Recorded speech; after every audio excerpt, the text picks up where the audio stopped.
Good evening, I'm John Batchelor. This is the John Batchelor Show. We are expecting the visit of Xi Jinping to Washington, a state visit, within this next month. And all things about China now become of great interest for the Obama administration. But this one tonight looks to me like the first chapter of a spy thriller. There's money involved, there's intrigue, there's spies, there's bullies. There are agents, Chinese agents, not exactly secret agents, you'd have to say bullying agents operating in the United States.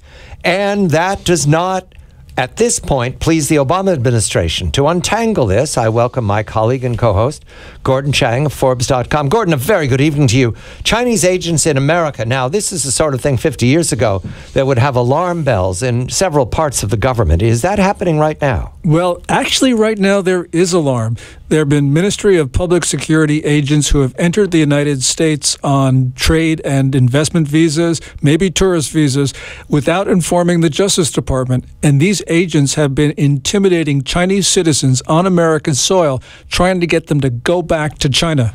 Operation Fox Hunt.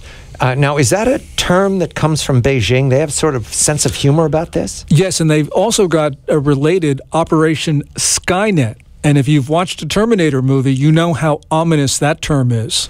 I wonder if they're aware of the fact that that was make-believe about Los Angeles in the year 2020, something like that. It starred Arnold Schwarzenegger, as I recall, and it was make-believe, guys. It wasn't real. But they're pursuing what they believe are criminals, people who have fled the country with bags of cash, something like that. Yes, these are supposedly corrupt officials. And indeed, I guess almost all of them are corrupt. But the point is, as the Wall Street Journal wrote a few months ago, all Chinese officials are corrupt. And essentially, this is, Xi Jinping, the ruler of China, is conducting what he calls an anti-corruption campaign, but it really is a political purge. And these are two corrupt factions fighting each other. We welcome our colleague Charles Burton, as a professor at Brock University, to comment on the Chinese Communist Party's conduct of attempting to bully and intimidate people living in the United States. Charles, a very good evening to you. The Communist Party, is it taking advantage of the United States in this instance? Is it, you'd have to say at this point, has it left itself exposed to being humiliated by being told to go home? Well, I think that, it's normal that you would see interaction between the police forces of the United States and China, to exchange information, and the Chinese government has presented to the United States government information that people who are in the United States on visas according to the Chinese government, have engaged in criminal activity. Well, that information is of high interest to the United States. Obviously, no country wants to have people in the country who are engaged in criminal activity under the laws of the United States.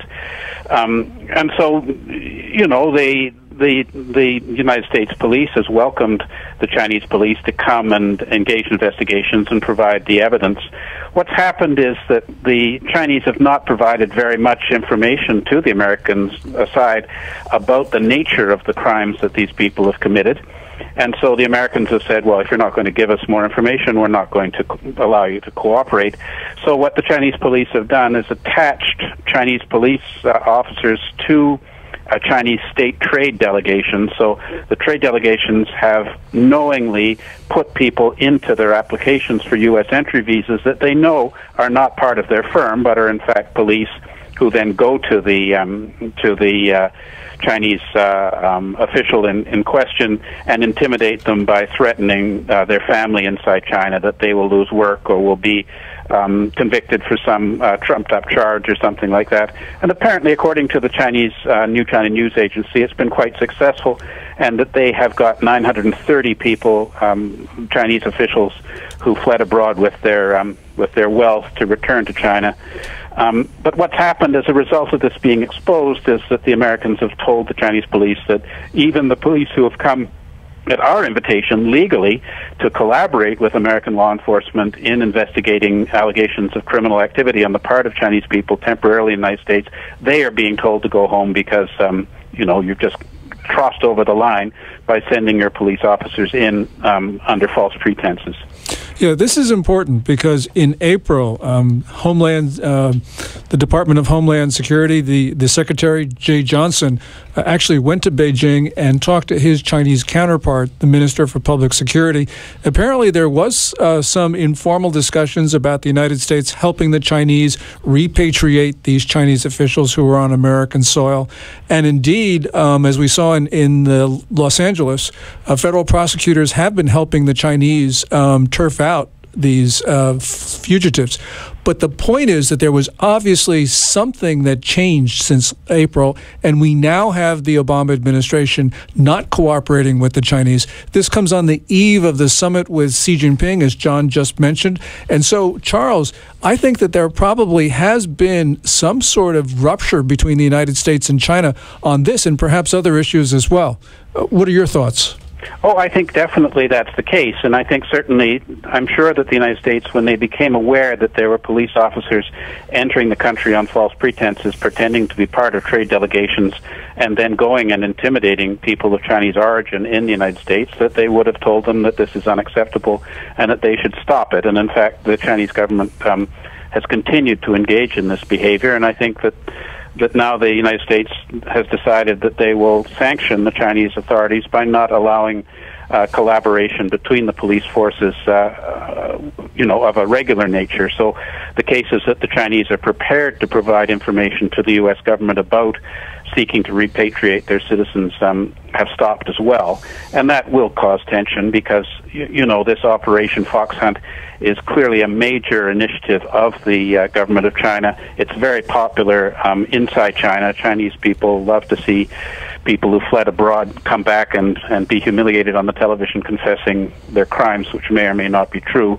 And the United States has been a major destination for these officials, so it does have a big impact domestically. And I'm sure it's something that Mr. Xi will bring up with President Obama, on the basis of moral grounds, like why would you want to harbor our criminals kind of thing. And that will be hard to respond to, but I don't think my advice to Mr. Obama would be that they shouldn't continue this kind of collaboration because it's feeding into Chinese factional politics, and we have no basis to know that the allegations against these people are true.